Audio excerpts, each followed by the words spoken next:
This was the most powerful aircraft in World War II. It was also Germany's last bomb, when the Allies still used old propeller aircraft.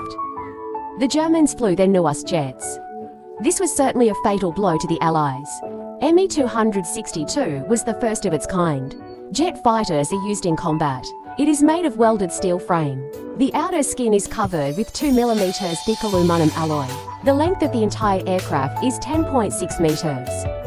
Wingspan width is 12.6 meters. Under the wing, installed with Tsujumo OFA turbojet engines.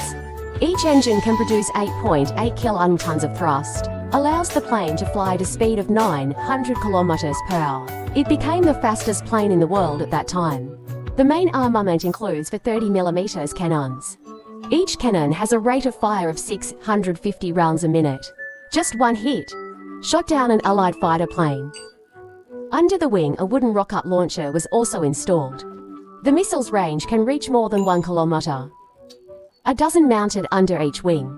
A total of 20 for such missiles can be carried. They are powered by voltage, can attack alone, can also be released in batches. The cockpit is 90 mm thick bulletproof glass and protect 15 mm steel plate. The bulletproof panel extends all the way to the back of the pilot's head. The pilot needs to climb to the left wing, lift up the middle part of the transparent cover.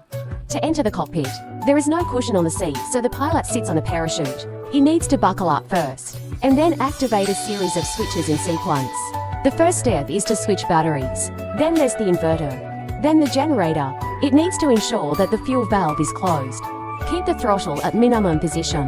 Then press the starter handle to start the engine. When finished, pull up the handle and continue pressing the tachometer button.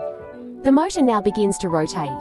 When each motor reaches a speed of 700 to 800 RPM, the pilot will pull down the left throttle ignition lever. When you hear it start to roar, there will be a deep vibrating sound. Afterward, increase engine speed to 1800 to 2000 revolutions per minute. At this point, the pilot can release the start handle and speedometer button. When pushing the throttle slowly to 3000 RPM, the pilot began to release the throttle ignition handle, because now the engine is ready to operate. With aircraft in place, the pilot used the manual brakes to keep the plane steady. When the engine reaches about 7,000 RPM, move the left engine to the front main fuel tank. Move the right engine to the rear main fuel tank. Release the brake and open the throttle fully. Now the plane can take off along the runway.